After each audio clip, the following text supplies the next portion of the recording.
Good morning, everyone. Hope you're having a great day. Well, I hope that you can hear this. I am working on my sermon on Wednesdays, and I usually go to a coffee shop. And right now, they're playing some Creedence Clearwater Revival on the radio, so it's a little loud in here. But last week we talked about blessed and being blessed with a need, and how we're blessed maybe with needs that we don't often think of.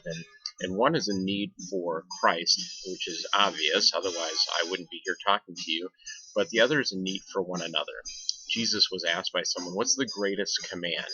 Because there were 613 commands that this gentleman was talking about in the Jewish tradition.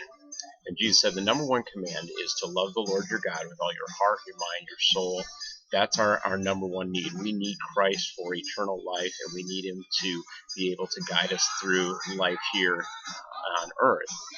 But he said the second one is like it, and that's love your neighbor as yourself. He said you have a need for Christ. You have a need for our neighbors, for a small group, a community of Christians, for the local church like Remedy, yes, but also for smaller groups of Christians that we can walk through life with.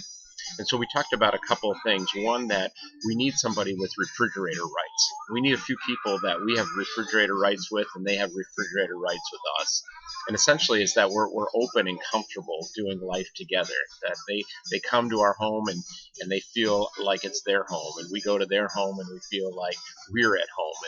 And I know maybe we don't have houses that are conducive to that, but it's doing it in a coffee shop. It's in a restaurant. It's someplace outside of the church building, because not that the church building is a bad place, but because church happens in so many more places than just in the church building.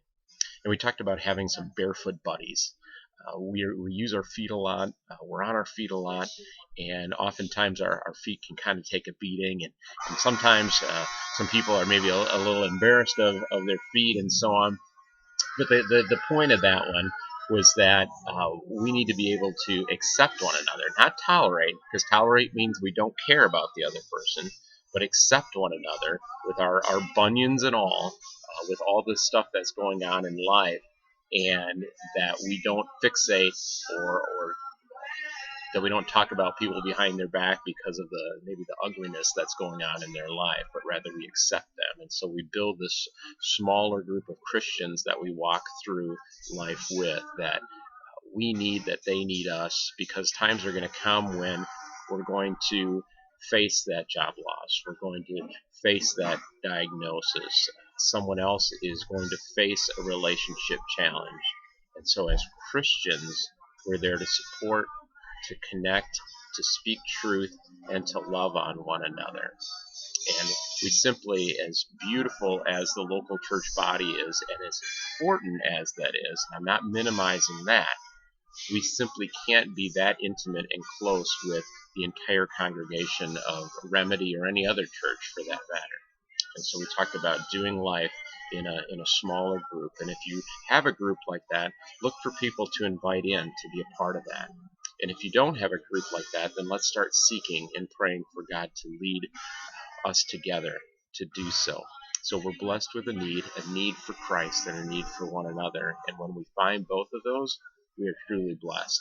And a blessing transcends anything that's happening in our life.